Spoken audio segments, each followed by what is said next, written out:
मोठी बातमी सध्या नाशिकमधून समोर येते। नाशिकमध्ये नाशिक पोलिसांच्याच बदलीसाठी नाशिक पोलिसांकडून लाचखोरी घेण्यात आल्याची माहिती सध्या समोर येते।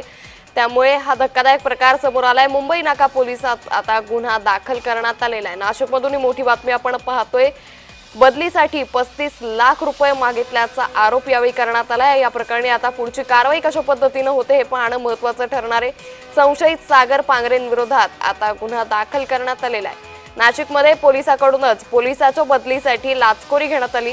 तब्बल 35 लाख रुपयांची ही लाच मागण्यात आल्याचा आरोप करण्यात आलेला आहे। मुंबई नाका पोलिसात गुन्हा दाखल करण्यात आलेला आहे। त्यामुळे नाशिकच्या पोलीस डिपार्टमेंटमध्ये जर अशा पद्धतीने लाचखोरी घेण्यात येत असेल तर कायदा सुव्यवस्थेवरती कोणी विश्वास ठेवायचा असा प्रश्न उपस्थित होतो। या संदर्भात अधिक माहिती घेऊयात आमचे प्रतिनिधी किरण गोटूर यांच्याकडून। किरण, नाशिकमधून ही धक्कादायक घटना आपण पाहतोय। पोलिसांकडूनच पोलिसाच्या बदलीसाठी लाचखोरी घेण्यात आली, काय नेमकं प्रकरण?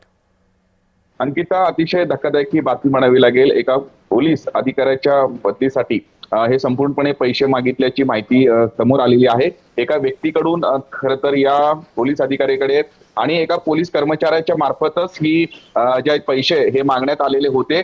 माझे अनेक वरिष्ठ अधिकाऱ्यांसोबत संबंध आहेत, राजकीय नेत्यांसोबत संबंध आहेत, अशा पद्धतीचं माहिती देत या इस्माने एका पोलीस कर्मचाऱ्याच्या मार्फत या पोलीस अधिकाऱ्याकडे तब्बल 35 लाख रुपयांची मागणी केलेली होती। आणि त्याच पद्धतीने एका पोलीस कर्मचाऱ्याच्या सुद्धा ट्रान्सफरसाठी हे पैसे मागण्यात आलेले होते। या सगळ्या प्रकरणानंतर या संदर्भात नाशिकच्या मुंबई नाका पोलीस ठाण्यामध्ये गुन्हा दाखल करण्यात आलेला आहे। आणि संबंधित जो व्यक्ती होता त्याने बदलीसाठी पैसे मागितलेले होते, या संबंधित व्यक्तीच्या विरोधात गुन्हा दाखल केलेला आहे। आणि याला त्यामुळे या पुढचा तपास आता कशा पद्धतीने केला जातो हे पाहणं महत्त्वाचं ठरेल। तुर्तास धन्यवाद किरण, आपण दिलेल्या या सविस्तर माहितीसाठी।